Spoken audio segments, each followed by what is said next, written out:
Scout est sorti des bois, sans ma fille. D'abord, je ne l'ai pas reconnu. Le petit chien qui traversait le bout du parking ne ressemblait en rien au nerveux croisé Bigle qui dormait, une patte touchant la porte de la chambre de June. Sa poitrine était noire de boue, un côté de son harnais pendait, lâche, là où une sangle s'était déchirée. Il a trébuché 2 fois sur l'asphalte, s'est rattrapé, et a continué d'avancer. Ma sœur m'avait appelé moins d'1 heure plus tôt, feignant de retenir ses larmes. Ta fille s'est éloignée, avait dit Heather. On a cherché partout, Nathalie. On ne la trouve pas, maintenant, les recherches officielles venaient à peine de commencer. Des gardes forestiers dépliaient encore des cartes sur le capot d'un camion. On disait aux bénévoles de ne pas entrer seuls dans les bois. Mon souffle était visible sous les lumières du parking. Scout revenait, seul. Scout, ai-je crié. Sa tête s'est levée. Une seconde, il a regardé par-dessus mon épaule, comme s'il s'attendait à ce que June se tienne là. Puis, il s'est mis à courir. Heather s'est interposée. Ce stupide chien, a-t-elle dit. Je t'avais dit que c'était à cause de lui qu'elle s'était enfuie. Scout l'a contourné. C'est là que j'ai vu la pochette jaune, attachée à ce qui restait de son harnais. C'était le petit sac en toile que June utilisait, quand elle jouait à la chasse au trésor dans notre salon. Un coin était sombre de sang. Une sangle noire dépassait de l'ouverture. Heather l'a vu aussi. Son visage a changé.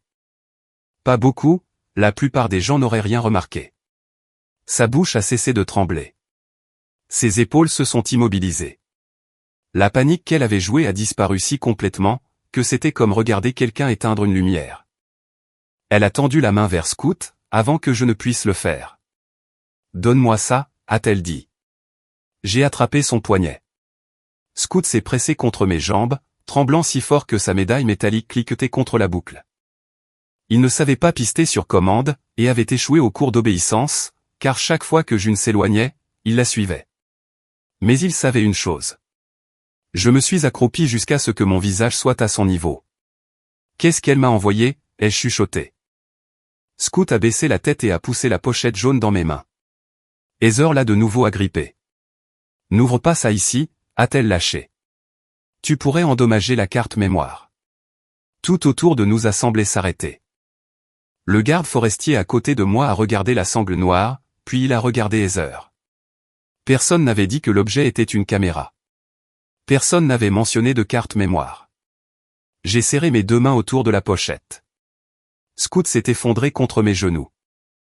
Ses pattes étaient écorchées, tout son corps pointant vers la sombre lisière des arbres à l'ouest, celle que Heather avait passé les 40 dernières minutes à dire aux chercheurs d'ignorer. C'est à cet instant que j'ai compris 2 choses, ma fille n'avait pas poursuivi Scout dans les bois, elle l'avait renvoyé vers moi, et ma sœur n'avait pas perdu June, elle l'avait envoyé quelque part. Restez avec moi pour découvrir ce que Heather a envoyé ma fille de 7 ans chercher dans ces bois, et abonnez-vous à la chaîne pour ne pas manquer ce qui s'est passé quand la vérité a finalement éclaté. 7 heures plus tôt, Scout transportait une chaussette dans ma cuisine, comme si c'était la mission la plus importante du monde. June le suivait en pyjama, essayant de ne pas rire. Apporte-la à maman, Scout. Il a posé la chaussette contre ma cheville, puis est resté là, la queue battante, attendant que je le suive jusqu'à sa chambre. C'était le seul ordre qu'il exécutait, à chaque fois. Scout avait été retourné au refuge 2 fois, parce qu'il détestait être seul, transportait des objets de la maison, et suivait quiconque s'éloignait. June avait regardé à travers les barreaux du chenil, et l'avait compris d'une manière que les adultes n'avaient pas saisie. Elle disait qu'il ne volait pas les choses, il demandait aux gens de revenir. Après mon divorce, June a commencé à avoir peur de quitter sa chambre quand j'étais en bas. Elle a commencé à m'envoyer Scout, avec des chaussettes, des crayons, et des bouts de papier pliés. Je demandais, qu'est-ce qu'elle m'a envoyé, et je le suivais. Ce qui a commencé comme un jeu, est devenu un langage secret entre nous 3. Ce samedi-là, June était réveillée avant le lever du soleil, car son école organisait une journée nature en famille dans la réserve naturelle de Black Hollow. Elle m'a demandé 3 fois de venir, mais un manque de personnel d'urgence au centre de régulation des bus m'a obligé à couvrir le service du week-end. Je serai à la maison avant le dîner, ai-je promis, en préparant son sac de jour en toile avec une veste polaire, une bouteille d'eau, une collation, un sifflet de sécurité, la gamelle pliable de Scout, et son ancienne laisse de secours grise. Scout portait déjà sa laisse de taille bleue, attaché à son harnais. Tu restes avec tante Heather, et tu fais exactement ce qu'elle dit. Heather est arrivée avec 10 minutes d'avance, est entrée sans frapper, a vérifié la météo, et a rappelé à June d'aller aux toilettes. Pendant la pire année de mon divorce, Heather avait récupéré June à l'école, avait veillé sur elle pendant ses cauchemars, et avait couvert les soirées où mon travail ne me laissait pas partir. Son aide avait été réelle, tout comme la gratitude qui m'empêchait de la remettre en question aussi souvent que j'aurais dû. Une égratignure fraîche barrait le poignet de Heather, et de l'argile rouge et sèche marquait le bord d'une de ses manches. J'ai supposé qu'elle avait couru, au milieu d'une autre matinée chargée. Quand Scout lui a apporté l'un des gants de June, Heather a ri et l'a repoussé avec sa chaussure. Ce petit chien ne sait ni pister, ni garder, ni rester quand on lui dit, a-t-elle dit. Tout ce qu'il fait, c'est te rapporter des camelotes. June a enlacé le cou de Scout. Il sait comment trouver maman. Heather m'a souri par-dessus la tête de June. Heureusement que c'est moi qui fais le travail utile aujourd'hui. Mason attendait dans le SUV de Heather. Habituellement agité, il gardait les yeux sur son téléphone. J'ai remarqué une égratignure fraîche sur son avant-bras, quand il s'est penché pour ouvrir la porte arrière à June. Il s'est fait mal à l'entraînement, a dit Heather avant que je ne demande. J'ai accepté, car accepter les réponses de Heather était une habitude familiale. À la réserve, j'ai signé l'autorisation de tutelle qui lui permettait de superviser June pendant l'événement. Heather a glissé le papier dans son sac et m'a lancé un regard mi-affection, mi-rappel. Je m'en occupe, a-t-elle dit. Comme toujours. Je l'ai remercié de nouveau. Le reste de cet après-midi m'est revenu plus tard, à travers le récit de June, les registres de l'école, et les horodatage que je finirai par étaler sur ma table de salle à manger. Pendant la majeure partie de la journée nature en famille, Heather est restée près des sentiers publics, à photographier June examinant des feuilles, et à parler calmement avec les enseignants. Puis, peu avant 15 heures, son téléphone s'est allumé. June a dit que Heather a lu le message 2 fois, son sourire a disparu, et à partir de ce moment, elle n'a cessé de vérifier l'heure. À 15h10, Heather a fait sortir June de la supervision de l'école, disant à la coordinatrice qu'elle la ramenait tôt parce qu'elle avait l'air fatiguée. Au lieu de cela, elle a conduit jusqu'à l'aire de pique-nique de l'Ouest, loin des familles qui remballaient près du centre d'accueil. Là, elle a donné à June une carte dessinée à la main, couverte d'étoiles et de flèches. Le chemin se terminait près du marqueur de maintenance WE14. Heather a dit qu'une petite boîte noire était cachée près du ponceau, et qu'elle compléterait une surprise pour moi. Elle a tendu à June la pochette jaune de nos jeux de salon. Mets la boîte noire ici, et ne la porte qu'à moi, a-t-elle dit. Ne le dis à personne, surtout pas à ta mère, sinon tu gâcheras la surprise. June a demandé si Scout pouvait venir. Heather a baissé les yeux sur le chien de 8 kilos dont elle s'était moquée ce matin-là, et a accepté. Pour elle, il était inoffensif. Trop petit pour protéger June, et trop stupide pour transporter quoi que ce soit d'important. Heather est restée à côté de son véhicule, pendant que June et Scout marchaient vers la route de service ouest, fermée. Une chaîne basse s'étendait en travers de l'entrée, sous un panneau usé avertissant les visiteurs de rester à l'écart. June est passée dessous. Scout l'a suivi, puis s'est arrêté et a regardé en arrière. June l'a appelé doucement et a continué à marcher. Scout s'est détourné de la voiture de Heather, et a disparu derrière ma fille, entre les arbres. À 15h10, ma sœur avait retiré June des soins de l'école. 12 minutes plus tard, elle l'a envoyée au-delà d'un panneau de sentier fermé, avec une carte qu'aucun enfant n'avait dessinée. À 15h22 cet après-midi-là, je me tenais sous les néons du centre de régulation, essayant de faire circuler 42 bus de ville autour d'un accident sur la route 11. Un chauffeur avait manqué une déviation, 2 autres signalaient des points de fermeture différents, et une file de passagers impatients s'allongeait devant l'hôpital. J'ai noté chaque heure et chaque lieu sur le tableau blanc, jusqu'à ce que les contradictions se réduisent à un itinéraire utilisable. J'avais passé des années à apprendre que les urgences ne devenaient gérables, que lorsque les gens arrêtaient de dire « il y a un petit moment », pour commencer à donner des heures exactes. Cet après-midi-là, j'ai appliqué cette règle au bus. Je ne savais pas encore que j'aurais bientôt à l'appliquer à ma sœur. Pendant une brève accalmie, j'ai envoyé un SMS à Heather pour lui demander une photo de June. Je voulais voir ses chaussures boueuses, Scout tirant vers une odeur intéressante, ou le sourire fier qu'elle arborait chaque fois qu'elle terminait une activité scolaire sans que je sois constamment sur son dos. Heather a répondu plusieurs minutes plus tard. La réception est horrible. On remballe. Je t'en envoie une quand on sera sur la route. J'ai accepté la réponse et je suis retourné au tableau des itinéraires. À ce moment-là, Heather avait déjà fait sortir June des soins de l'école, et l'avait conduite au parking de l'Ouest. Tout ce qui s'est passé au-delà de ce point m'est parvenu plus tard, à travers le simple récit de June, les registres horaires, et les pièces que les enquêteurs ont récupérées. Je n'ai pas vu ma fille entrer dans les bois, mais j'ai finalement compris chaque choix qu'il y a placé. June m'a dit plus tard que la carte avait l'air d'avoir été faite par Heather, spécialement pour elle. Des étoiles bleues marquaient les virages, des flèches rouges pointaient au-delà d'un abri de pique-nique et vers une route étroite, cachée derrière des arbres. En bas, Heather avait dessiné un coffre au trésor à côté du numéro W14. Mais certains des marquages n'étaient pas du tout enfantins. Le numéro correspondait à un ponceau de maintenance, et plusieurs flèches copiaient des symboles affichés au-delà de la chaîne basse qui fermait la route de service ouest. June n'aurait pas pu les inventer à partir de la carte familiale publique. Heather lui avait montré exactement quelle zone réglementée entrait, mais pas exactement où se trouvait la boîte noire. Scout s'est arrêté à la chaîne et a regardé en arrière, vers le parking. June l'a appelé, puis est passé dessous. Elle voulait faire la surprise correctement. Heather lui avait dit que je serais fier si elle suivait chaque indice, et n'apportait le trésor qu'à elle. C'est ainsi que ma sœur a utilisé la meilleure qualité de June contre elle. Ma fille n'est pas entrée dans les bois parce qu'elle était imprudente. Elle y est entrée parce qu'une adulte en qui elle avait confiance lui avait donné des instructions, et avait fait passer l'obéissance pour de l'amour. Les étoiles l'ont conduite le long du bord du fossé de drainage, jusqu'au marqueur de maintenance W14. June a cherché sous des branches tombées et autour du ponceau en béton. Elle s'est inquiétée quand elle n'a rien trouvé immédiatement. Scout continuait d'avancer de quelques mètres, puis se retournait pour vérifier qu'elle allait bien, comme il le faisait toujours en promenade. La caméra n'était pas à découvert, et la carte n'indiquait pas sa position exacte.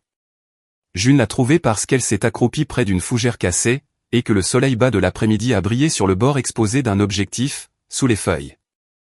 Elle a tendu la main sous la branche, a sorti une petite caméra d'action noire, et l'a placée à l'intérieur de la pochette jaune. Elle aurait dû faire demi-tour alors. Au lieu de cela, elle a entendu un léger tapotement venant d'en bas du sentier. D'abord, elle a pensé que c'était un pivert. Puis, un homme a appelé, si faiblement qu'elle l'a presque manqué, sous le vent qui soufflait dans les arbres. Elle a suivi le son jusqu'au bord d'un ravin peu profond, et a vu Elias Reed, allongé contre un tronc d'arbre tombé, sa jambe pliée à un angle qui l'a effrayé. Du sang avait séché le long d'un côté de son visage, mais une ligne fraîche coulait encore de son cuir chevelu vers son col. Elias a dit à June de ne pas descendre. Elle a essayé de s'approcher assez pour lui donner sa bouteille d'eau, a glissé sur la terre meuble, et a atterri lourdement sur une cheville. June pouvait encore ramper, mais remonter jusqu'au sentier est devenu impossible. Elle a donné à Elias de petites gorgées d'eau, et a posé sa polaire sur sa poitrine quand il a commencé à frissonner. Elle a soufflé dans le sifflet de sécurité que j'avais emballé, 3 coups brefs à la fois, mais le ravin a avalé le son. La zone d'activité publique était trop à l'est, et le vent a emporté le sifflement plus profondément dans les arbres. Quand Elias a tendu la main vers elle, ses doigts ensanglantés ont accroché le coin de la pochette jaune. Plus tard, pendant que June sécurisait la caméra à l'intérieur, le tissu a effleuré sa manche. C'était le sang que je verrais, quand Scout le rapporterait enfin. Il n'appartenait pas à June, mais je ne le saurais que des heures plus tard. De retour au parking, Heather attendait le retour rapide qu'elle avait prévu. Quand June n'est pas apparue, elle n'a parcouru que le premier tronçon de la route de service et a appelé son nom. Elle n'est pas allée jusqu'à W14. Les relevés téléphoniques ont montré plus tard qu'à 16h25, elle a appelé Mason, pas les services d'urgence. Il a demandé si June avait trouvé la caméra. Heather n'a pas répondu directement à cette question. Elle lui a dit de déplacer le quad avant que quiconque ne commence à fouiller la route ouest. 10 minutes plus tard, elle a commencé à construire l'histoire qu'elle finirait par me raconter. Elle a ouvert le sac en toile que j'avais préparé ce matin-là, a retiré l'ancienne laisse de secours grise de Scout, et l'a portée vers le sentier du lac, à l'est. Scout n'avait jamais porté cette laisse ce jour-là. Sa laisse de taille bleue était attachée à son harnais quand ils ont quitté ma maison. Heather a placé la laisse grise là où un bénévole pourrait la trouver, et a conclu que Scout s'était détaché près de l'eau. Elle a choisi le lac, parce que le mensonge contenait des bribes de vérité. Scout aimait l'eau dans notre parc de quartier. Il poursuivait les écureuils quand il était excité. Il s'était une fois faufilé par un portail ouvert. Chaque fait rendait la fausse histoire plus facile à croire. L'événement scolaire s'est terminé pendant que Heather faisait des allers-retours entre la zone publique et le parking de l'Ouest. Les enseignants n'avaient aucune raison de chercher June, car la signature de Heather montrait qu'elle l'avait ramenée à la maison. Pour quiconque la voyait se déplacer entre les parkings, elle ressemblait à une tante inquiète, cherchant un enfant qui s'était égaré. Mais elle n'a pas déclenché de recherche officielle. Elle ne m'a pas appelé. Elle n'a dit à personne qu'elle avait envoyé June au-delà de la chaîne, ou que la carte se terminait près de WE14. Au centre de régulation, j'ai fini de rediriger le dernier bus retardé peu après 17 heures. J'ai vérifié mon téléphone et n'ai vu aucune photographie. J'ai envoyé un autre message à Heather. Cette fois, elle n'a pas répondu. À 17h35, mon téléphone a sonné. Heather respirait fort, le vent crissait dans le récepteur, et des voix bougeaient quelque part derrière elle. Nathalie, ne panique pas, ma main s'est crispée sur le téléphone. Où est June? Il y a eu une pause, assez longue pour que je l'entende déglutir. Puis, elle a prononcé les mots qui allaient diviser ma vie en avant et après. Ta fille s'est éloignée. On a cherché partout, mais elle a disparu. Je lui ai demandé quand elle l'avait vue pour la dernière fois. Il n'y a pas longtemps, peut-être 1 heure. Scout s'est échappé et June a couru après lui avant que je puisse l'arrêter. 1 heure, cela aurait placé la disparition vers 16h35. Heather avait fait sortir June à 15h10, et l'avait envoyée vers la route de service 12 minutes plus tard. Mais je ne le savais pas encore. Les gardes ont-ils fermé les entrées, ai-je demandé. Qui coordonne les recherches? Heather s'est mise à pleurer plus fort. Des gens cherchent. Viens, c'est tout. J'ai attrapé mes clés et j'ai appelé Black Hollow moi-même, en courant vers la sortie des employés. La femme qui a répondu m'a transféré au garde forestier Louis Ortega. Je lui ai donné le nom de June, son âge, ses vêtements, et le dernier endroit mentionné par Heather. Il m'a interrompu doucement. Madame, nous n'avons reçu aucun rapport d'enfant disparu. Je me suis arrêté à côté de ma voiture, incapable de comprendre. Ma sœur a dit qu'ils ont cherché partout. Aucune recherche officielle n'a été activée, a-t-il dit. J'en lance une maintenant. Heather avait attendu plus de 2 heures pour m'appeler, et jusqu'à mon propre appel, personne de responsable de retrouver ma fille n'avait su qu'elle avait disparu. Au moment où j'ai atteint Black Hollow, le crépuscule commençait à engloutir les arbres. Des camions de garde forestiers bloquaient la moitié de l'entrée, leurs gyrophares balayant le trottoir mouillé d'éclairs ambrés et blancs. Une table pliante avait été installée sous l'auvent du centre d'accueil, et des bénévoles se tenaient en petits groupes, pendant qu'un garde marquait des sections de la réserve sur une carte. Heather a couru vers moi avant même que j'aie complètement fermé la portière de ma voiture. Ses cheveux étaient humides et des larmes striaient le maquillage sous ses yeux. Elle a enroulé ses 2 bras autour de moi, si fort que je ne pouvais pas voir son visage. Je suis désolé, a-t-elle dit. Scout s'est détaché. June l'a poursuivi avant que je puisse l'arrêter. Je l'ai repoussé. Où as-tu vu June pour la dernière fois? Près des toilettes. Je ne me suis détourné qu'une seconde.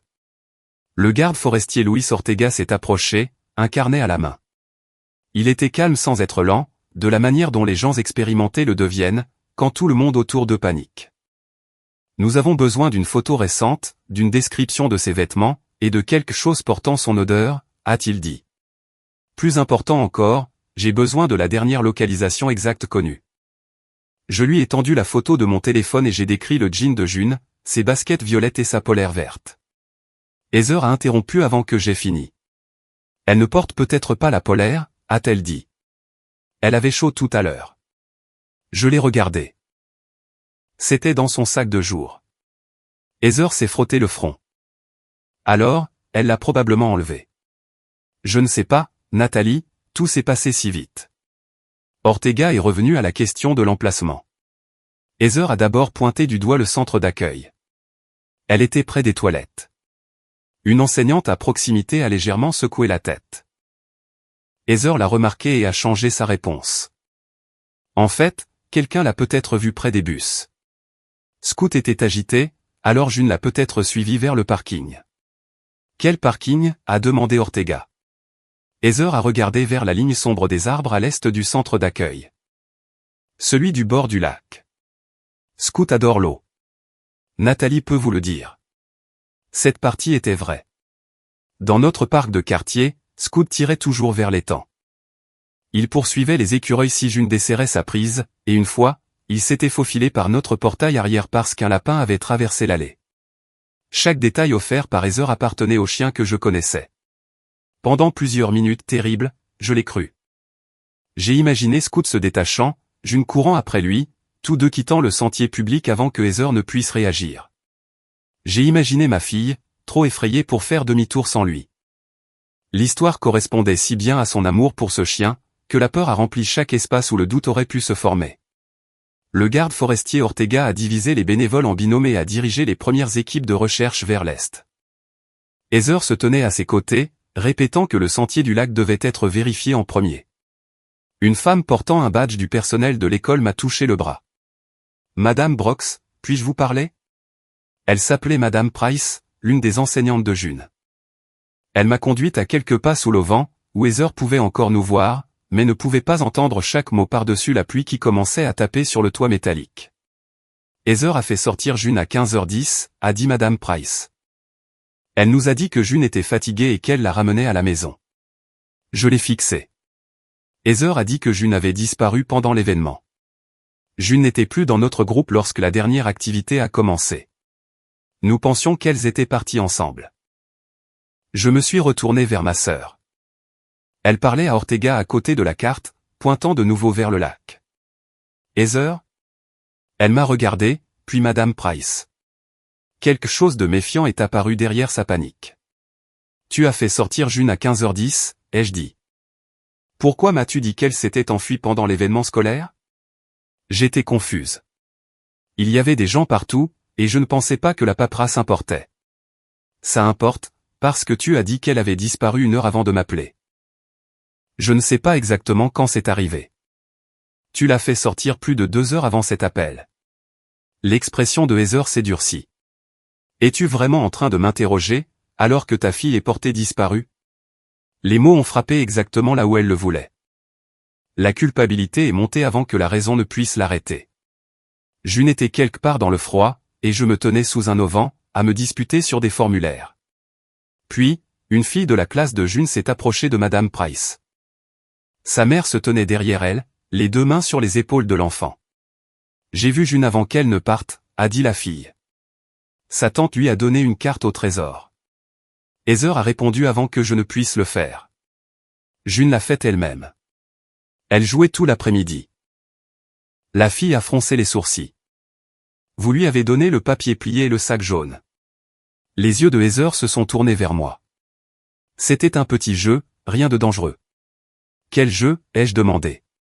Elle voulait quelque chose d'amusant à faire avant de partir. Où l'as-tu envoyé ? Je ne l'ai envoyé nulle part. Elle est restée près de l'aire de pique-nique. Le garde forestier Ortega nous a rejoints. Quelle aire de pique-nique ? Heather a hésité, puis a de nouveau pointé vers l'est. Près du sentier du lac. J'ai regardé le chemin qu'elle indiquait. Le sol à côté était couvert de gravier pâle et de feuilles brunes humides. Heather avait une égratignure fraîche sur le poignet, et de l'argile rouge et sèche marquait encore le bord de sa manche. La route de service ouest traversait de l'argile rouge. Je le savais, car je l'avais vu sur la carte de la réserve en venant. Le sentier du lac, à l'est, non. Et la route de service fermée à l'ouest, ai-je demandé. La tête de Heather s'est vivement tournée vers moi. Pourquoi irait-elle là-bas ? Je te demande si tu l'as emmenée près de là. Non. Arrête de perdre du temps. Elle a suivi Scout vers l'eau. Sa colère est venue trop vite. Ortega l'a remarqué aussi, mais il ne l'a pas contesté. Il a simplement écrit quelque chose dans son carnet et a demandé où était Mason. Il est tombé malade et est rentré à la maison, a dit Heather. Il avait mal à la tête.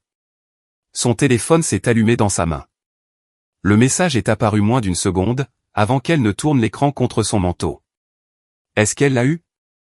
Mason. J'ai demandé à Heather de verrouiller le téléphone. Il s'inquiète pour June. Obtenir quoi ? Je ne sais pas ce que tu as vu. J'ai pris la brochure de l'événement sur la table pliante et j'ai trouvé un stylo. Au travail, des récits vagues laissaient des bus bloqués. J'avais appris à transformer la confusion en colonne et en horaire. Heather a fait sortir June à 15h10. Elle a prétendu que June avait disparu vers 16h35.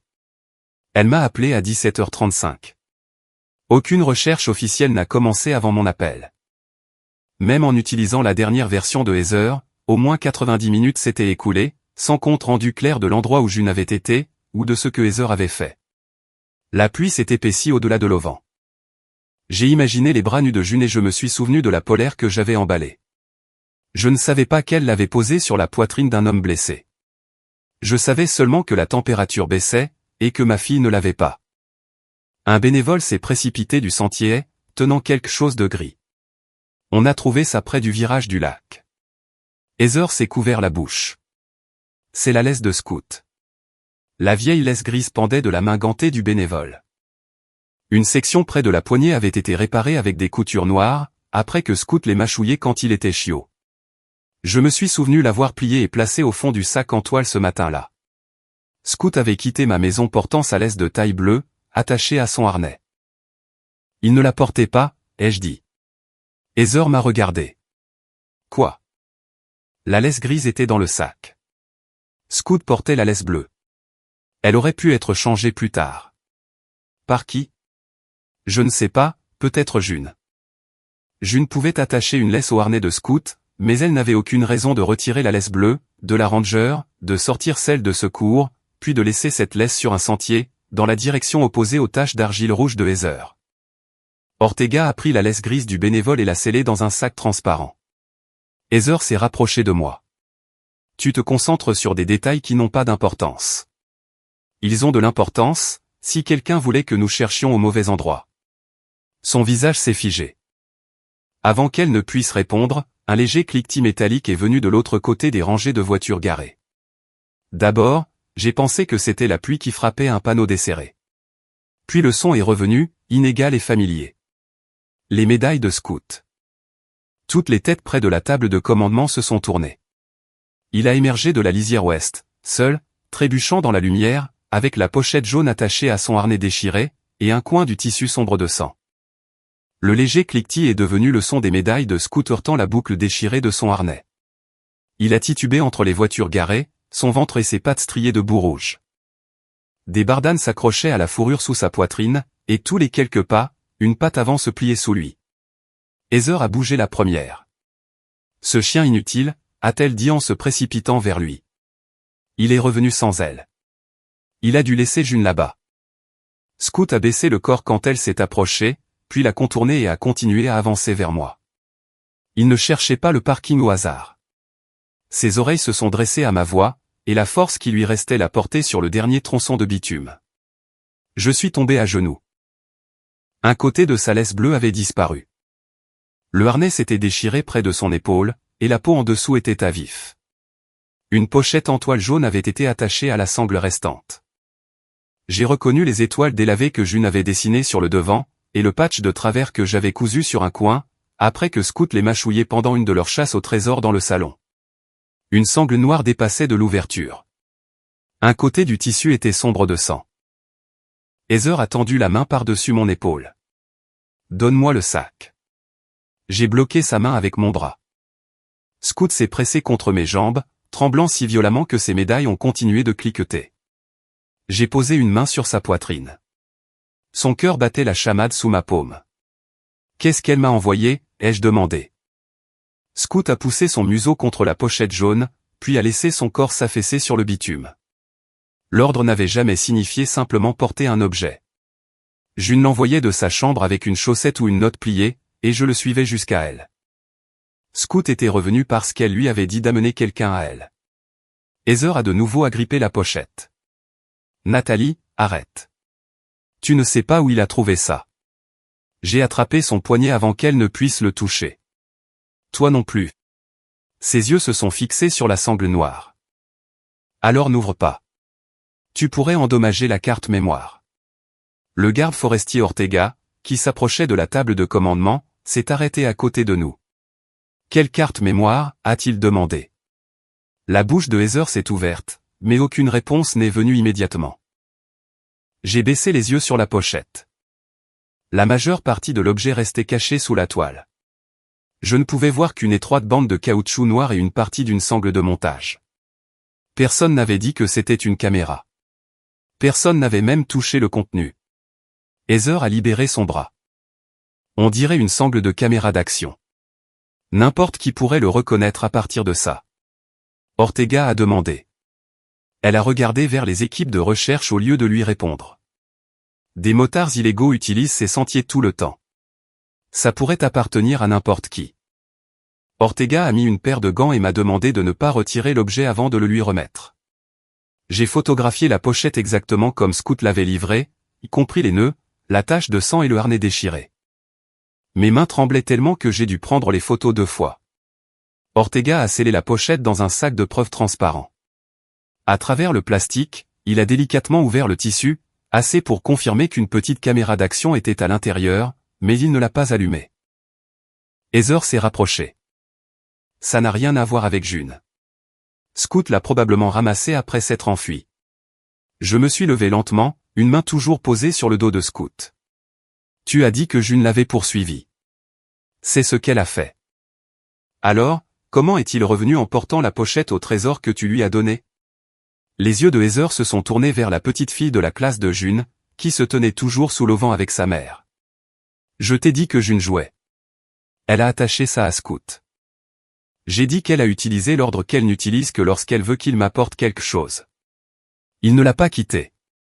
Elle l'a envoyé. Heather a secoué la tête. Tu inventes une histoire à partir d'un chien qui rapporte des camelotes. Le même chien qu'elle avait qualifié d'inutile ce matin-là, était revenu avec la première chose qu'elle était désespérée de me prendre. Je me suis de nouveau accroupi à côté de Scout. Ses coussinets étaient écorchés, mais ils n'étaient pas recouverts de la boue sombre trouvée le long du lac.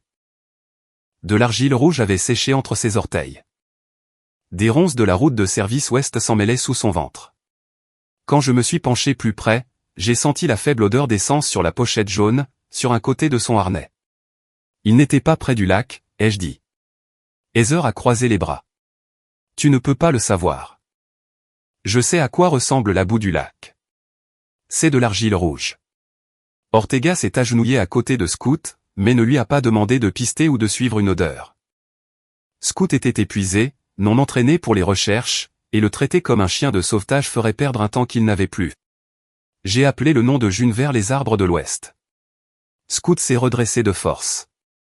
Il a fait plusieurs pas chancelants, tirant vers la route de service fermée, puis s'est effondré sur le côté. Sa poitrine se soulevait et s'abaissait rapidement. Ça suffit, a dit Ortega. Il ne nous emmènera pas plus loin. Heather a pointé vers les sentiers de l'Est. Il aurait pu traverser toute la réserve. On devrait continuer à chercher vers le lac. Non, ai-je dit. Scout serait retourné au dernier endroit où il s'attendait à trouver des gens qu'il connaissait. Il est revenu au parking de l'événement. Il n'a couru vers moi qu'après avoir entendu ma voix. Ortega a étudié l'argile rouge sur Scout, la pochette jaune et la route de service marquée sur la carte de la réserve. Puis il a rappelé les chefs d'équipe de recherche à la table. Nous déplaçons la recherche principale vers l'ouest, a-t-il dit. Route de maintenance fermée, marqueur de ponceau, et le fossé de drainage en contrebas. L'équipe médicale part avec le premier groupe.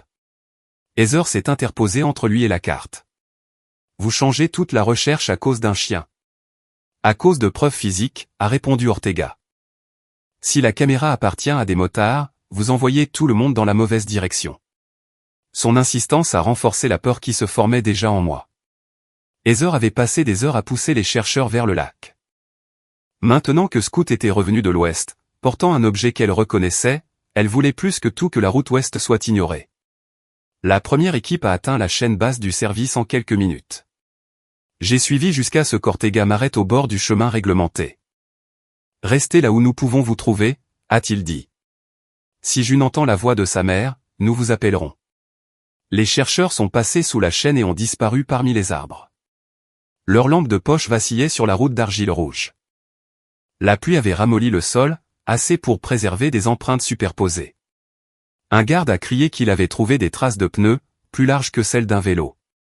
Un autre a trouvé une bande de tissu jaune, accrochée à une branche cassée près de la chaîne. Je l'ai reconnu avant qu'il ne la porte à la lumière. C'était le ruban que June portait autour de sa queue de cheval ce matin-là. Heather s'est détournée. Les traces continuaient vers le ponceau de maintenance, puis coupaient brusquement la route, comme si un véhicule lourd avait été déplacé après le début de la pluie. Sous le sentier, un garde a trouvé une petite trace de sang sur un rocher, menant vers le ravin de drainage. Mes genoux ont fléchi. La pochette était ensanglantée, ai-je dit. Maintenant, il y a du sang sur le rocher. Ortega m'a fait face directement. Nous ne savons pas à qui appartient l'une ou l'autre tache de sang. Ne supposez pas que c'est celui de June. Alors, à qui est-ce? Son expression a changé alors qu'il regardait la pente raide. Il y a peut-être quelqu'un d'autre de blessé là-bas. Les chercheurs se sont dispersés le long de la route ouest, appelant le nom de June et écoutant entre chaque cri. La pluie s'est transformée en une brume froide. Pendant plusieurs secondes, la forêt n'a répondu que par le goutte-à-goutte des feuilles et le mouvement des bottes dans la broussaille. Puis, 3 faibles coups de sifflet sont montés de quelque part, en bas de la route de service. Ils se sont arrêtés après une pause essoufflée. Le même schéma est revenu. 3 coups brefs, venant du ravin, exactement comme j'avais appris à ma fille à appeler à l'aide. Le sifflet a retenti de nouveau, en bas de la route de service. 3 coups brefs, affaiblis par la distance et la pluie. Tous les sauveteurs se sont arrêtés, assez longtemps pour entendre d'où revenait le son. Le garde forestier Ortega a levé une main, et les appels à travers les bois se sont tus. Un chercheur plus au nord a crié qu'il l'avait entendu sur sa gauche. Un autre, debout près du marqueur de maintenance W14, a pointé vers le fossé de drainage. Ortega a marqué les 2 positions sur la carte, puis a envoyé 2 équipes le long du bord du ravin, pour réduire la source sans piétiner la pente au-dessus. Je me suis avancé vers la chaîne, mais il m'a bloqué d'un bras. Le sol est instable, a-t-il dit. Nous avons besoin de vous ici, là où elle peut vous entendre.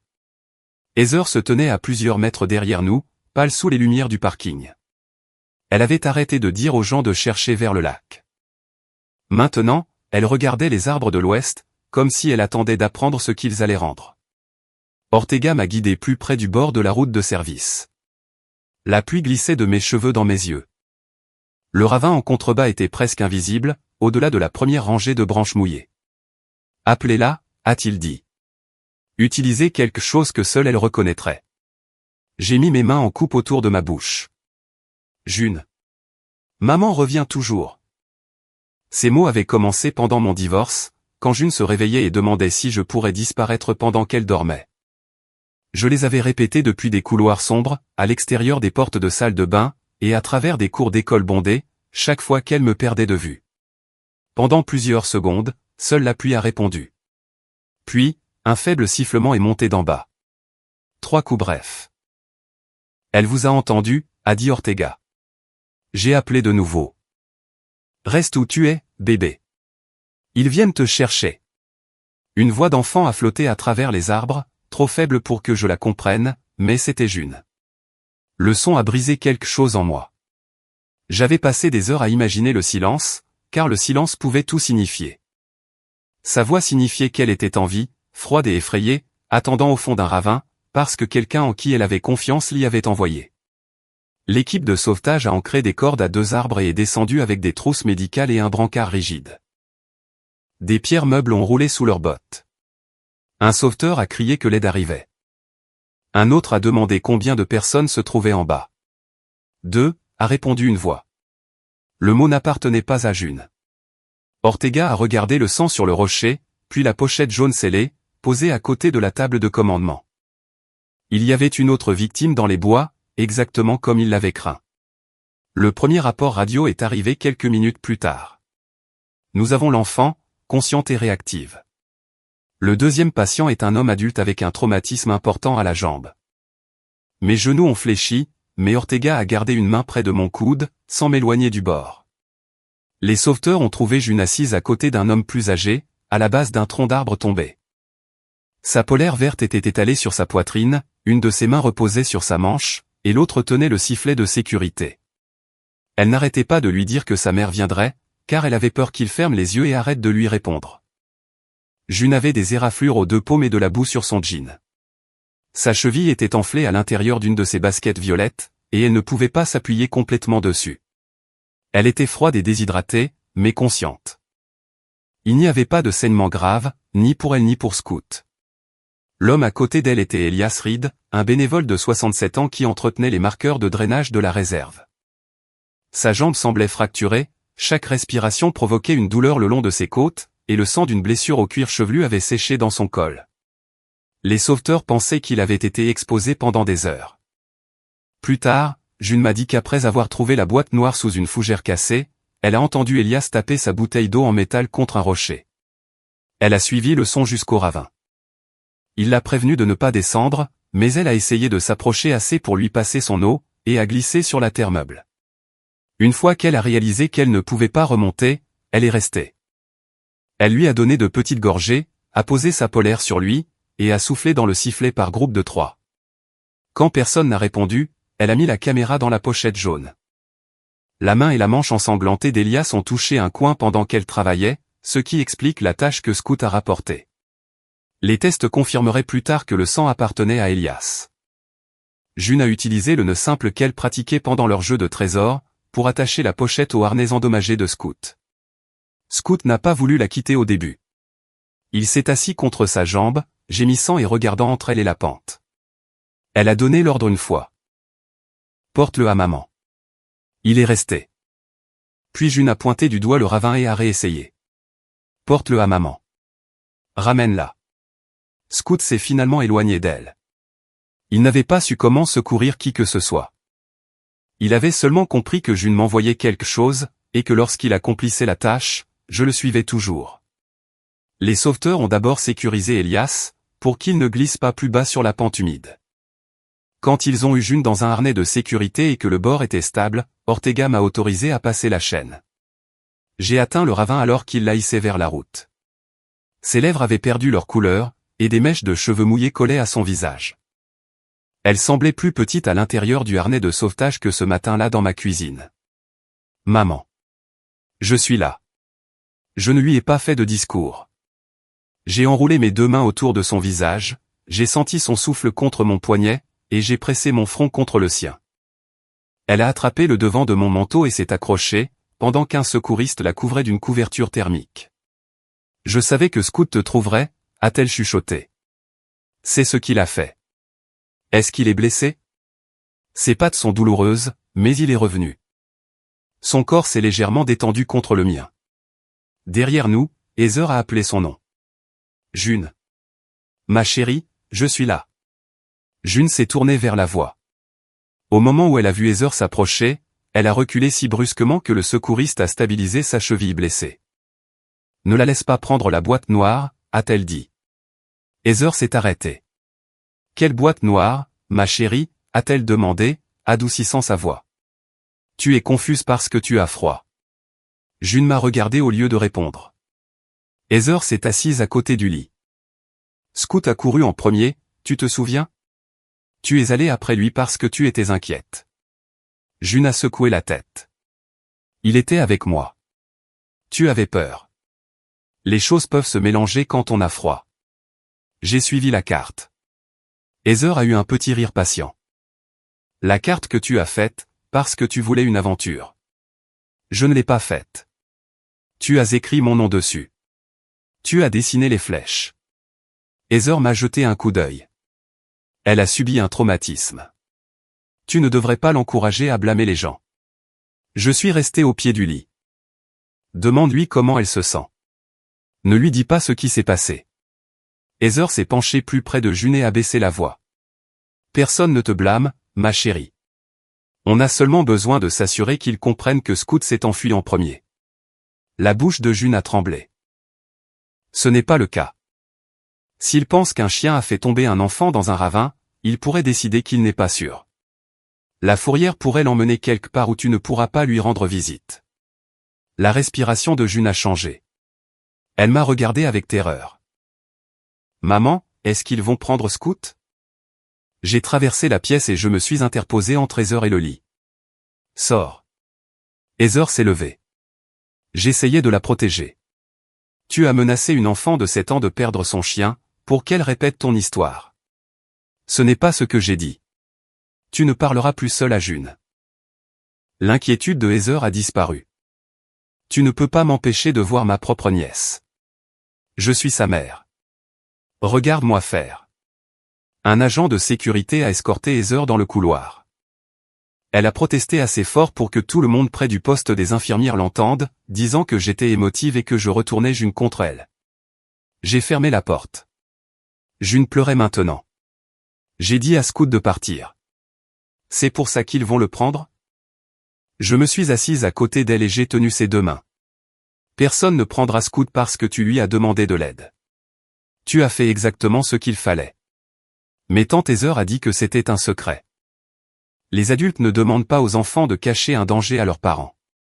Une surprise se termine par quelque chose de joyeux. Un secret qui te fait peur, ou qui empêche quelqu'un de t'aider, n'est pas à toi de le protéger. June a fixé nos mains jointes.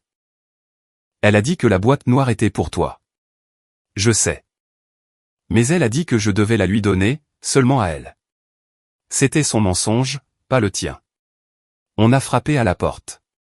Madame Price est entrée avec le garde forestier Ortega. Elle portait un dossier transparent contenant la feuille de sortie de l'école et les objets retirés des vêtements de June pendant le traitement. Le formulaire montrait la signature de Heather à côté de 15h10. Il l'a désignée comme l'adulte assumant la seule responsabilité de June après avoir quitté l'événement. À l'intérieur d'une autre pochette de preuves, se trouvait la carte au trésor boueuse. Le nom de June apparaissait en haut, au crayon violet, mais le parcours en dessous avait été dessiné à la règle. Des distances étaient marquées entre les virages, les flèches copiaient des symboles de maintenance, et l'étoile finale se trouvait à côté de WE14. Ortega a placé la carte publique de la journée nature en famille à côté. La carte publique montrait les abris de pique-nique, les toilettes et les sentiers ouverts. Elle ne montrait pas les numéros de ponceau, ni les marqueurs de service au-delà de la chaîne fermée. Heather était restée dans le couloir, et quand elle a vu les documents par la porte ouverte, elle s'est approchée de nous. June a dû copier ces panneaux pendant l'événement. Elle ne pouvait pas les voir depuis les sentiers publics, a dit Ortega. Elle s'éloigne parfois. J'ai pointé le formulaire de sortie.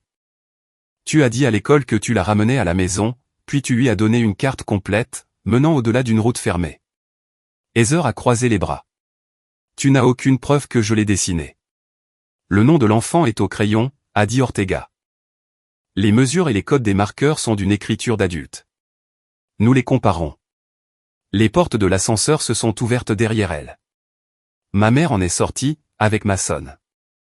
Il portait un sweat à capuche malgré le couloir chaud de l'hôpital, et de nouvelles écorchures barraient un de ses avant-bras.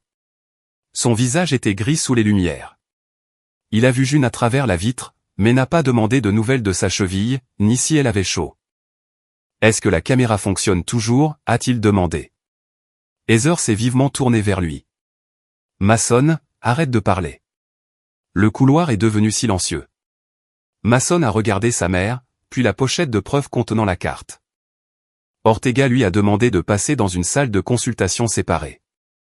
Heather s'est immédiatement opposée et lui a dit de ne rien répondre sans avocat. Son urgence était plus vive que la peur pour June ne l'avait jamais été.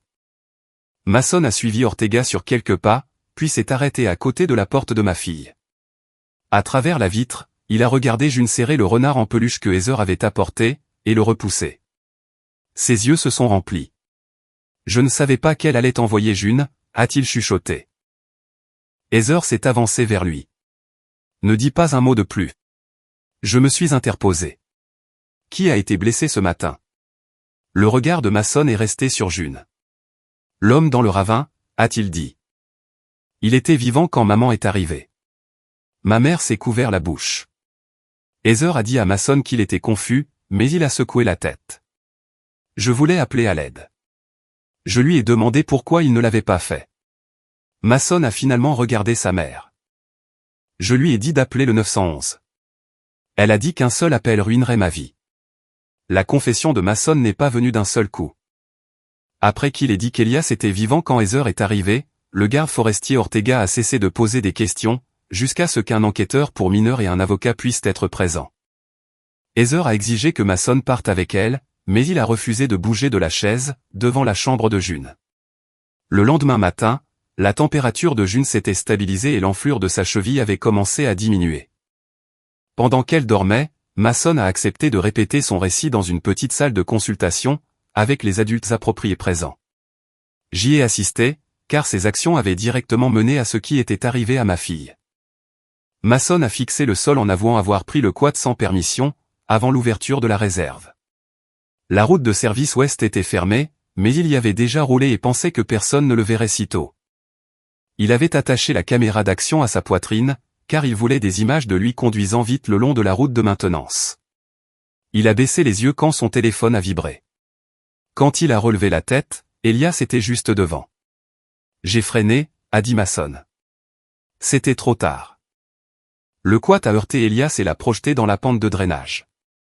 Mason est tombé sur le côté, et la caméra s'est arrachée de son support. Il a entendu Elias gémir en bas de la route, mais la panique a pris le dessus avant qu'il ne descende. Il a appelé Heather. « Elle est arrivée vite », a-t-il dit. Elle m'a dit de déplacer le quad, loin du sentier public, pendant qu'elle cherchait la caméra. Heather était assise à côté de son avocat, le visage rigide. Il avait 16 ans et était terrifié. Il ne réfléchissait pas clairement.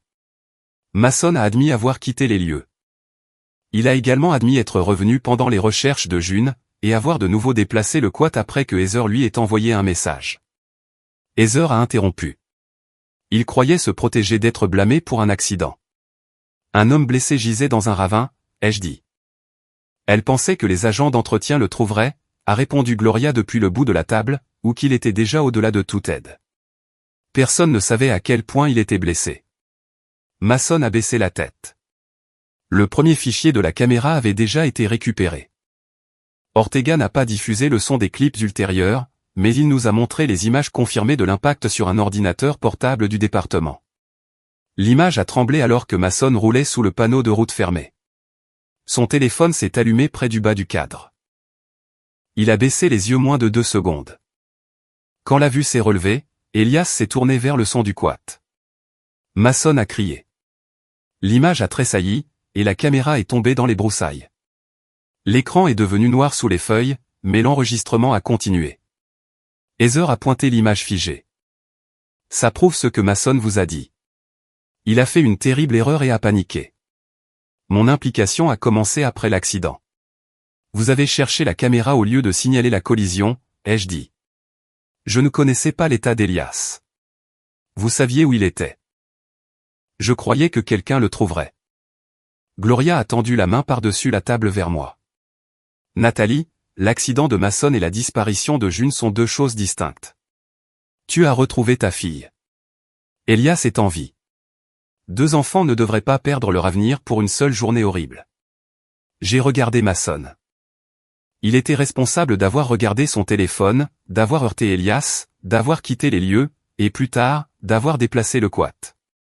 Mais June n'est pas tombée par hasard sur son accident. Heather a fait en sorte que ce soit la même chose, ai-je dit. Elle a envoyé June récupérer les preuves. Heather s'est penchée en avant. Tu ne peux pas prouver que je savais ce qu'il y avait sur cette caméra. Tu as dessiné une carte jusqu'à l'endroit où elle est tombée. Elle menait à une zone, pas à la caméra. C'est encore pire.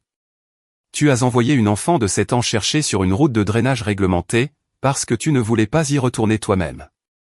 Un téléphone sur la table a vibré.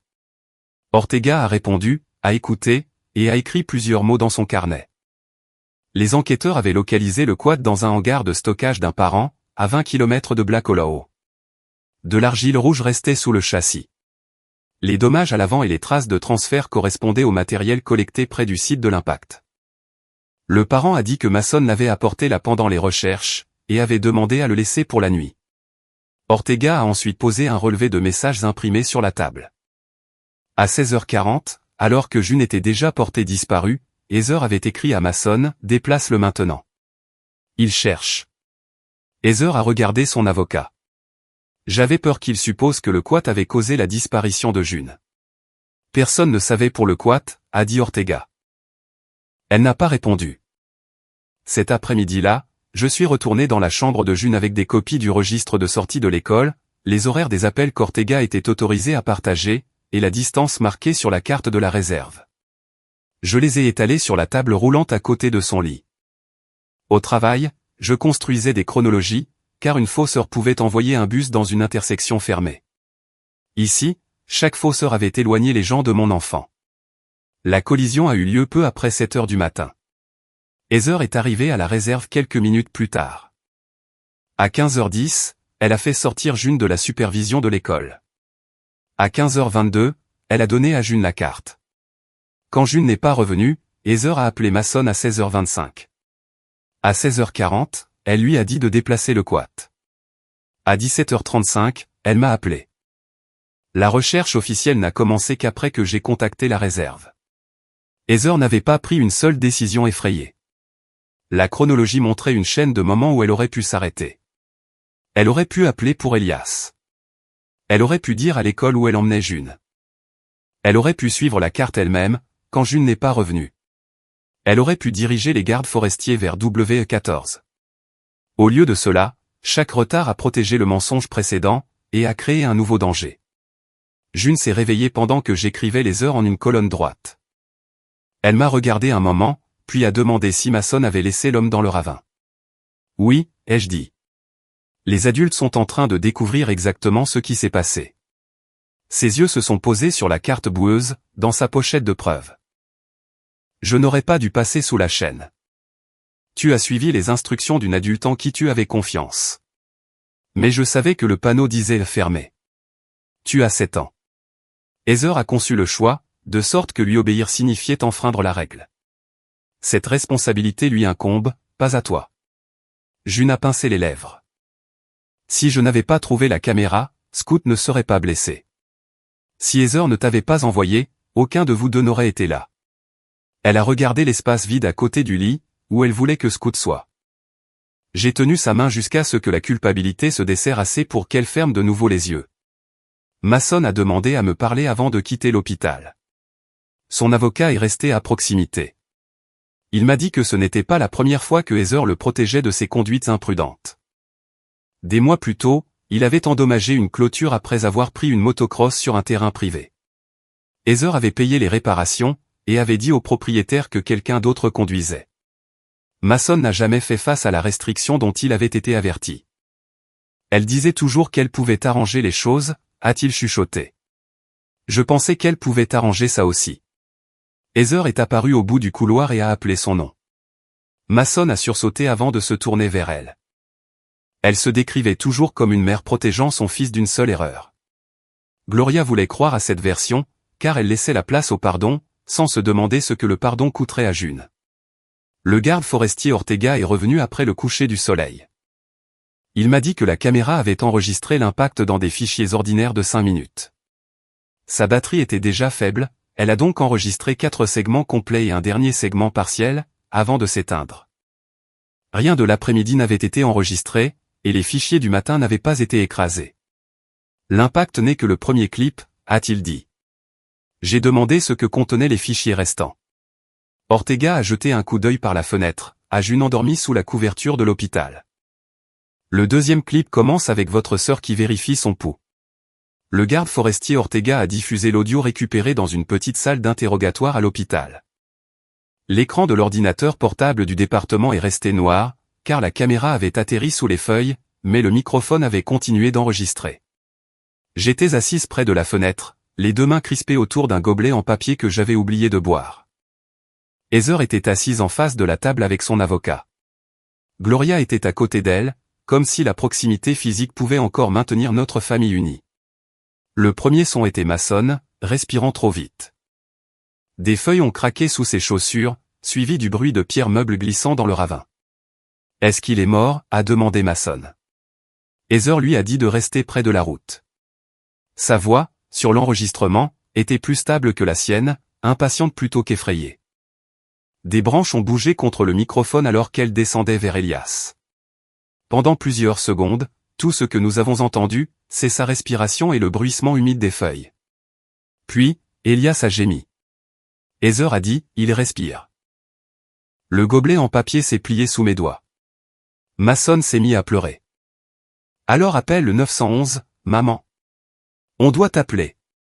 Il y a eu une pause, suivie de Heather se déplaçant dans les broussailles près de la caméra. On trouve la caméra d'abord, a-t-elle dit. Ensuite, on appelle. Personne dans la pièce n'a bougé. La phrase n'a pas été criée dans la panique. Heather a parlé comme si elle décidait de l'ordre de 2 courses. L'enregistrement a continué. Mason a cherché près du quad pendant que Heather fouillait dans les broussailles. Il a demandé 2 fois s'il devait retourner voir Elias. La première fois, Heather lui a dit de continuer à chercher. La deuxième fois, elle a prévenu que si les images parvenaient à la police, son précédent incident de conduite serait rouvert, et son avenir serait ruiné. Mason a dit qu'il ne se souciait plus de la vidéo. Il voulait une ambulance. Heather a répondu que se soucier n'annulerait pas l'accident. Trouver la caméra pourrait encore le sauver. Pendant 22 minutes, ils ont cherché, tandis qu'Elias appelait faiblement d'en bas. Heather n'a jamais donné sa position exacte à personne. Près de la fin du dernier fichier, Mason a demandé s'ils allaient toujours appeler. Heather lui a dit qu'il passerait l'appel d'un autre endroit, après qu'elle ait eu le temps de réfléchir. La batterie est morte avant qu'un appel ne soit passé. Ortega a fermé l'ordinateur portable. Les faits techniques n'importaient plus. Je n'avais pas besoin d'un autre horodatage pour comprendre ce que j'avais entendu. Heather avait atteint un homme blessé, confirmé qu'il était en vie, et choisi une caméra manquante plutôt que sa vie. Des heures plus tard, quand June n'est pas revenue, Heather a fait le même choix. Elle savait où elle avait envoyé ma fille. Elle savait que la carte se terminait à côté du ravin. Pourtant, elle a retardé les recherches, car trouver June pourrait aussi signifier trouver la caméra. June n'avait pas été mise en danger par un plan qui a mal tourné. Heather l'avait placée à l'intérieur d'une décision déjà prise ce matin-là. Chaque fois que la sécurité d'une autre personne menaçait l'avenir de Mason, Heather traitait cette vie comme quelque chose qu'elle pouvait reporter. Ortega a posé les dossiers à l'appui à côté de l'ordinateur portable. Le téléphone de Heather s'était connecté à une antenne couvrant la réserve ouest peu après la collision. Mason l'avait appelé quelques minutes après l'impact. La carte dessinée à la main utilisait des numéros de maintenance non disponibles sur le guide des sentiers publics. La signature de Heather a retiré June de la supervision de l'école, et ses déclarations ultérieures ont dirigé les sauveteurs vers l'est, tandis que chaque trace physique pointait vers l'ouest. Aucun de ces éléments n'a remplacé l'audio. Ensemble, ils ont montré que la conduite de Heather n'avait pas commencé lorsque June a disparu. La chasse au trésor était la continuation, l'après-midi, du choix enregistré ce matin-là. Heather a demandé à me parler en privé. Ortega nous a autorisé à utiliser une salle de consultation vide, pendant que son avocat attendait à l'extérieur, la porte ouverte. Au moment où nous étions seuls, Heather a cessé de pleurer. « Je t'ai porté pendant le divorce », a-t-elle dit. « J'ai récupéré June quand tu ne pouvais pas quitter le travail.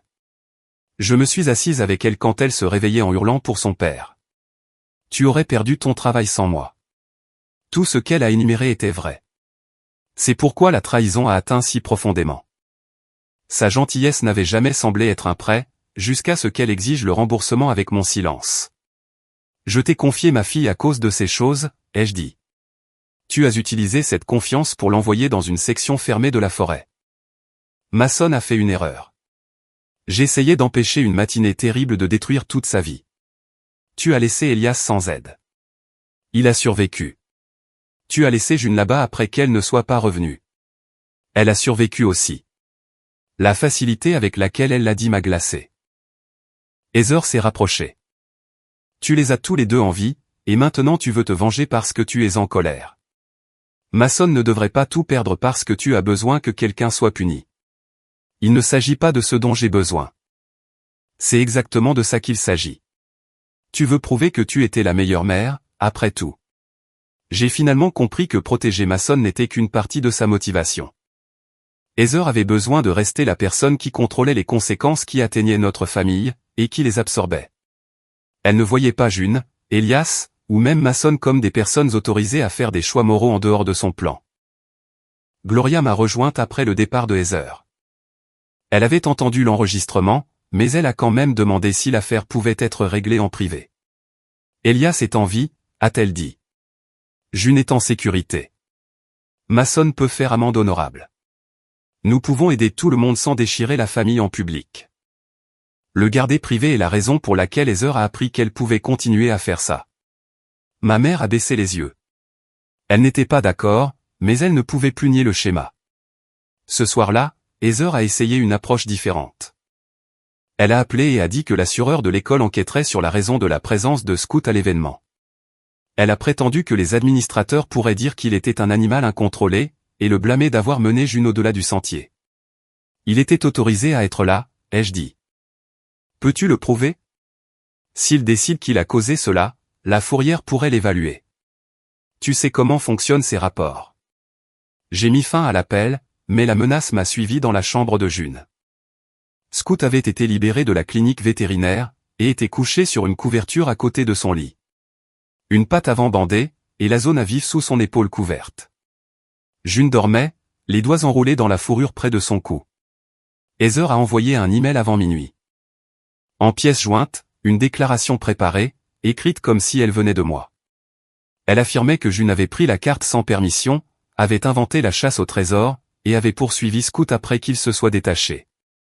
Elle disait que j'avais insisté pour qu'il participe, sachant qu'il n'était pas fiable près de la faune.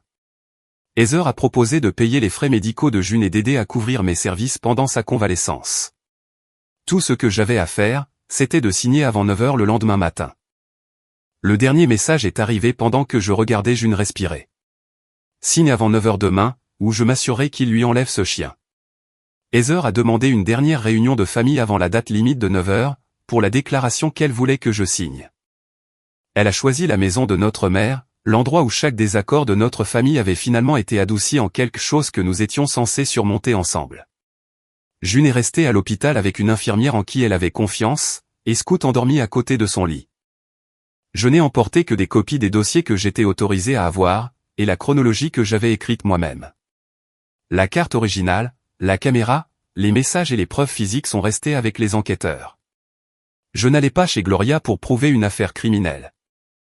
J'y allais parce que Heather croyait encore qu'elle pouvait me faire choisir la paix familiale plutôt que ma fille. Heather était assise à la table de la salle à manger, la carte de visite de son avocat à côté de son téléphone. Gloria avait fait du café. Personne n'y a touché. Mason se tenait près de la fenêtre, les épaules courbées, comme s'il essayait de prendre moins de place. La fausse déclaration reposait au centre de la table. Heather l'a poussée vers moi. Ceci protège tout le monde, sans changer le fait que June est en sécurité. Le document disait que June avait pris la carte sans permission, avait suivi Scout au-delà du sentier balisé, et avait trouvé la caméra par accident. Il décrivait l'appel tardif de Heather comme de la confusion, causée par un événement scolaire chaotique. Il plaçait l'accident de Mason dans un paragraphe séparé, comme si la collision et la disparition de ma fille s'étaient produites dans des mondes différents. Si tu signes, a dit Heather, l'école peut traiter cela comme un accident de supervision. Mason répondra toujours pour le quat, mais ils ne feront pas passer ça pour une attaque planifiée contre June. Tu as bien planifié de l'envoyer chercher la caméra. J'ai planifié un jeu. Je m'attendais à ce qu'elle marche une courte distance et revienne. Tu l'as fait sortir, tu l'as éloigné du groupe scolaire, et tu l'as envoyé sous une chaîne de route fermée. Heather a regardé Gloria. C'est ce que je voulais dire. Nathalie a décidé que je voulais faire du mal à June. Ma mère a tendu la main par-dessus la table. Personne ne dit ça. Nous essayons d'empêcher que cela ne détruise ce qui reste de la famille. J'ai ouvert mon dossier. La première page que j'ai posée sur la table était le formulaire de sortie de l'école. La signature de Heather apparaissait à côté de 15h10. La deuxième était une photographie de la carte au trésor boueuse, avec son marqueur de maintenance et ses virages mesurés. La troisième était la photographie que j'avais prise de la pochette jaune, attachée au harnais déchiré de Scout. La quatrième était la déclaration proposée par Heather. Elle a fixé les 4 pages comme si leur ordre l'offensait plus que leur contenu. Tu as retiré June de la protection de l'école, ai-je dit. Tu lui as donné un itinéraire vers une zone réglementée. Quand elle n'est pas revenue, tu as appelé Mason au lieu d'appeler à l'aide. Tu l'as envoyé déplacer le quat. Tu as laissé une autre laisse près du lac et tu as dirigé les recherches vers l'est. À l'hôpital. Tu as effrayé June avec l'idée que Scout serait enlevé. Puis tu as écrit ceci et tu m'as demandé de répéter ton mensonge. Heather a croisé les bras. Tu n'arrêtes pas de tout transformer en conspiration, alors que cela a commencé avec une erreur de Mason. L'accident de Mason a commencé avec Mason. Ce qui est arrivé à June a commencé avec toi. Je protégeais mon fils. Tu l'as protégé en transférant les conséquences à Elias, June, Scout et moi. Gloria a fermé les yeux. Heather t'a aidé quand personne d'autre ne l'a fait, Nathalie. Elle s'est occupée de June pendant le divorce. Elle s'est assise à cet hôpital quand June a eu une pneumonie. Elle a changé son propre emploi du temps pour que tu puisses garder ton travail. Je me souviens de tout ça. Heather s'est penchée en avant, sentant une ouverture. J'ai continué avant qu'elle ne puisse parler. Sa gentillesse était réelle. Ce qu'elle a fait dans ces bois aussi. L'un n'efface pas l'autre. La pièce est devenue silencieuse. Pendant des années, la gratitude avait été la réponse, chaque fois que j'essayais de fixer une limite avec Heather. Si elle m'avait sauvé une fois, on s'attendait à ce que je continue de lui accorder accès, confiance et pardon. Dire à voix haute que les deux vérités pouvaient exister, a enlevé le seul bouclier qui lui restait. Heather s'est tournée vers Mason. Dis-lui que tu ne m'as jamais demandé d'impliquer June. Mason ne l'a pas regardé. Mason, a-t-elle répété. Il a levé la tête. Tu as dit qu'utiliser June rendrait les choses innocentes. La chaise de Heather a raclé le sol. Ce n'est pas ce que j'ai dit. Tu m'as dit que personne ne questionnerait une petite fille cherchant un trésor. Tu as dit que si elle ramenait la caméra, les gens penseraient qu'elle l'avait trouvée en jouant. Tu paniquais. Tu m'as mal comprise. Tu m'as dit de déplacer le quad alors qu'elle était encore portée disparue. J'essayais de sauver ton avenir. Le visage de Mason s'est contracté. Tu n'arrêtais pas de dire que tu me sauvais, mais chaque fois que je voulais dire la vérité, tu me disais que j'étais trop faible pour comprendre ce que ça coûterait. Heather s'est levée et l'a pointé du doigt. Tu es faible. Après tout ce que j'ai fait, tu restes assis là et tu les aides à te détruire. Gloria s'est levée de sa chaise. Arrête de lui parler comme ça. Heather a regardé notre mère comme si elle avait été frappée. La voix de Gloria tremblait, mais elle ne s'est pas assise. Il a causé l'accident. Il doit en répondre. Tu n'as pas le droit d'appeler le contrôle de l'amour, juste parce que tu avais peur. Ce n'était pas des excuses pour toutes les fois où Gloria m'avait demandé de préserver la paix. Ce n'était pas suffisant pour réparer ce qui s'était passé. Mais pour la première fois, elle a cessé de construire un mur autour de la version de la famille de Heather. Heather s'est retournée vers moi. Quand June réalisera qu'elle a perdu sa tante, son cousin et la moitié de sa famille parce que tu as refusé un seul compromis, elle te le reprochera. J'ai regardé la déclaration entre nous. June avait 7 ans quand tu lui as demandé de porter ton mensonge. Je ne lui demanderai pas de porter le mien. J'ai fait glisser les pages non signées sur la table. Tous les dossiers que j'ai, y compris ton email et ta menace concernant Scout, ont déjà été soumis. J'ai également demandé une protection formelle de non-contact pour June. Tu ne lui parleras pas, ne lui rendras pas visite, n'enverras pas de message par l'intermédiaire de qui que ce soit. Ni n'utiliseras maman pour l'atteindre. Heather m'a fixé. Tu ne peux pas m'effacer.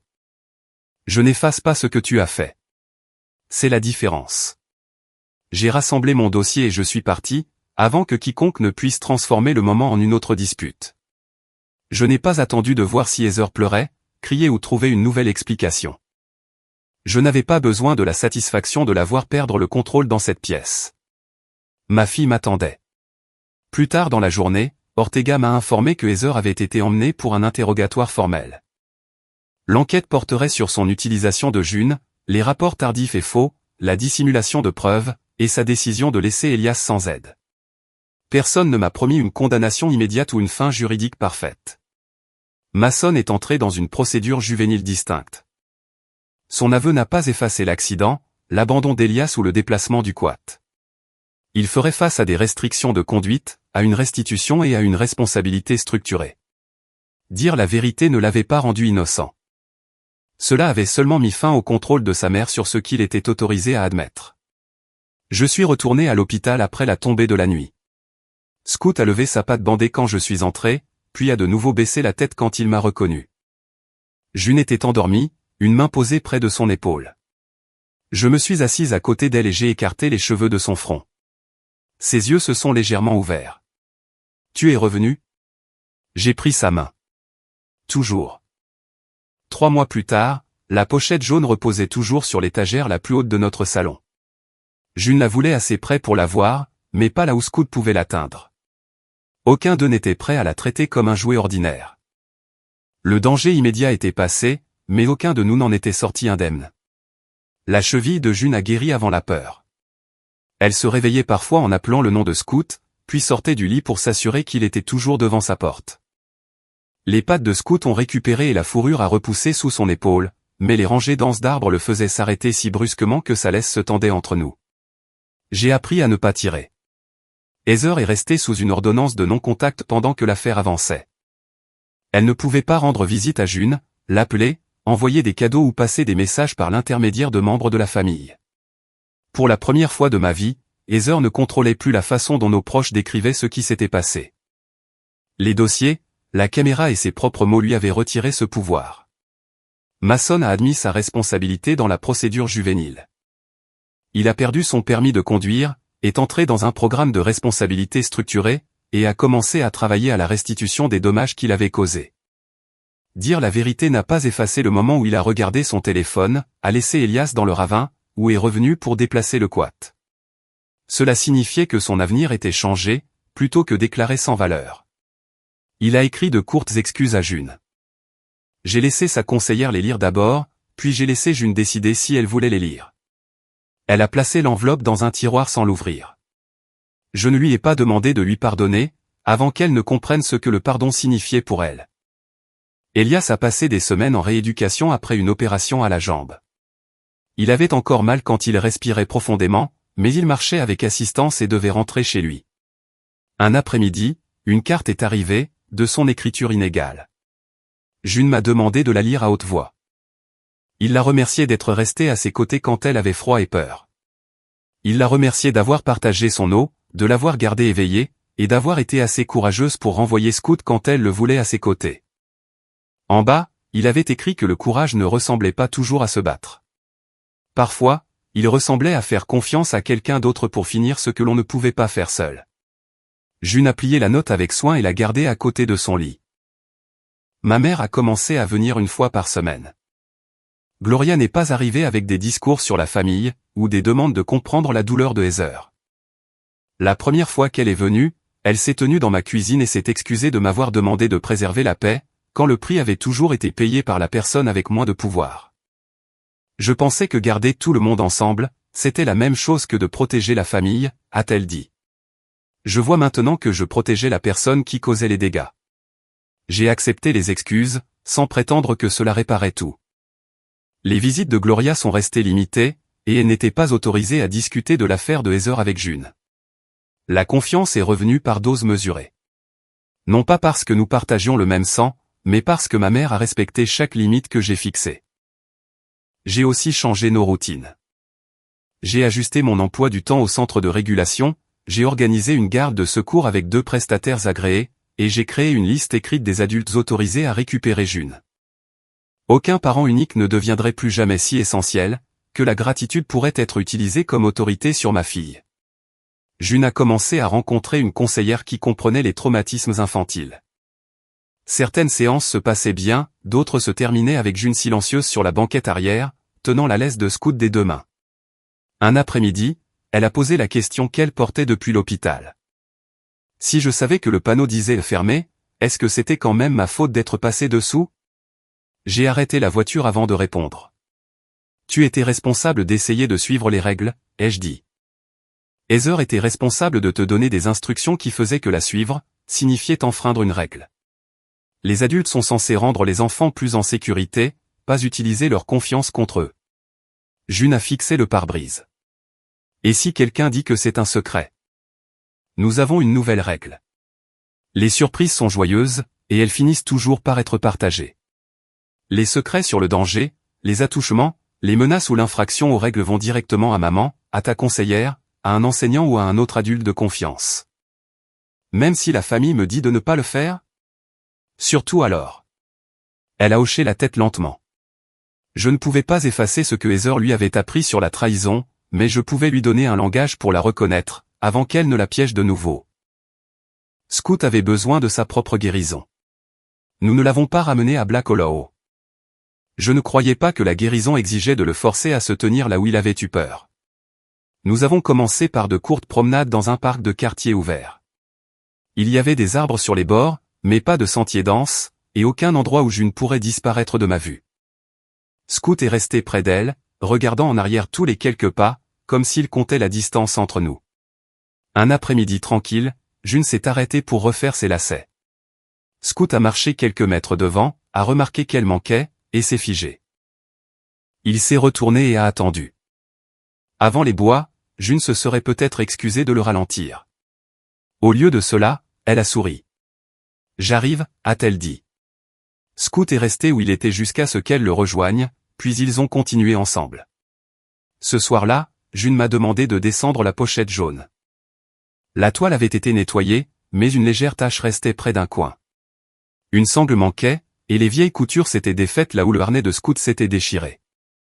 June s'est assise en tailleur sur le sol du salon, avec une aiguille, du fil jaune, et plus de détermination que de talent.